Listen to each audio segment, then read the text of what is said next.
बहुत लंबे समय से हमारी देश की संस्कृतियों को जोड़ने का प्रयास, ये दोनों संस्कृतियों में बसी भारतीय आत्मा को जोड़ने का प्रयास नहीं हुआ था।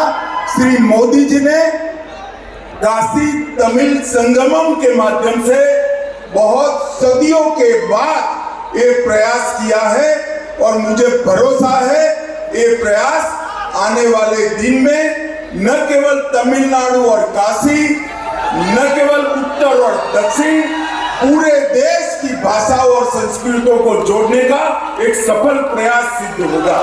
कहना चाहता हूं, ये पूर्णाहुति नहीं है, ये शुरुआत है। भारतीय संस्कृति की दो उत्तुंग शिखर, तमिलनाडु की संस्कृति, दर्शन, भाषा, कला, ज्ञान और समग्र विश्व में जिसकी मान्यता है, ऐसी काशी की नगरी की इस सांस्कृतिक विरासत के मिलन की शुरुआत है और यहीं से रास्ता आगे जाने वाला है।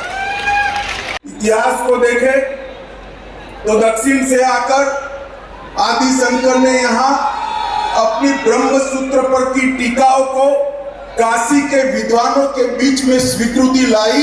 उसके बाद में ये दोनों महान संस्कृतियों को जोड़ने का ये मोदी जी का पहला सफल प्रयास है और मैं भरोसा करता हूं कि ये प्रयास कभी समाप्त नहीं हो सकता।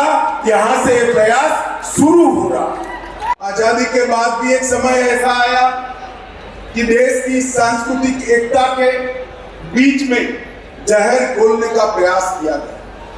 कई प्रकार के अलग अलग विचारों के माध्यम से, सूत्रों के माध्यम से एक ही देश के दो समाजों को विमुख करने का प्रयास किया गया, परंतु अब समय आ गया है एक भारत श्रेष्ठ भारत की रचना करने का, और वो भारत की सांस्कृतिक एकता से ही हो सकती है। संस्कृतियों से बना हुआ देश, अनेक प्रकार के संस्कार, अनेक भाषाएं, अनेक बोलियां, अनेक कलाएं, मगर सबके बीच में ये संस्कृति, भाषा, कला, बोलियां, व्याकरण, सभ्यताएं, इस सब के बीच में बारीकी से देखे तो उसकी आत्मा एक है और वो भारत की आत्मा है। Etc. was truly experiential.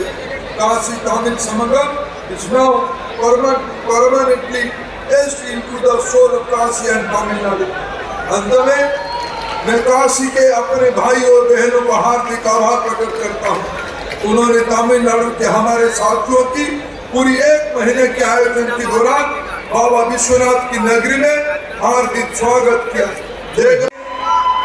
जो दुनिया भर के देशों के अस्तित्व का और रचना का अभ्यास करने वाले पंडित है, ये कहते हैं कि पूरे विश्व में सारे देश जो बने हैं जियोपॉलिटिकल कारणों से बने हैं, परंतु भारत एकमात्र देश ऐसा है, जियो कल्चर देश है, सांस्कृतिक देश है और संस्कृति के आधार पर बना हुआ देश।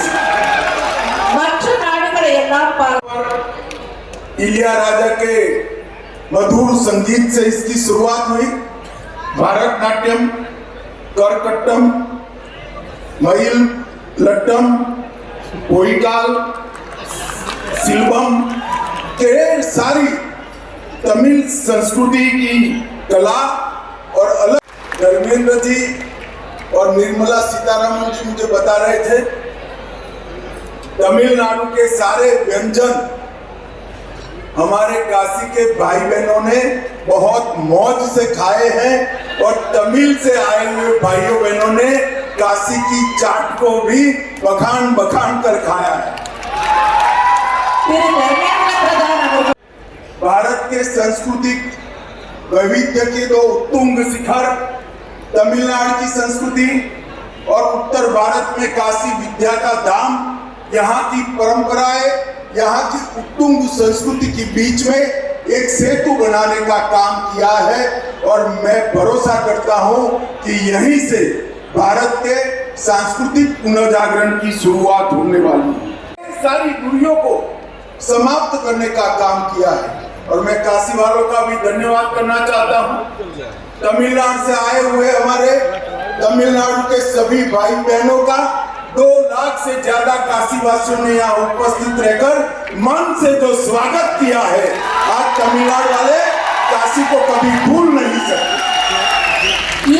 तमिल भाई बहन अलग अलग क्षेत्र में काम करने वाले आए और अनधिकृत रूप से सरकारी व्यवस्थाओं के हिसाब से 10,000 से ज्यादा तमिल भाइयों बहनों ने यहाँ पर हिस्सा लिया।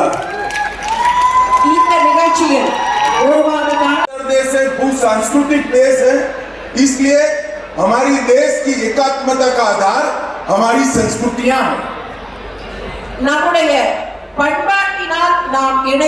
और सराहनीय है।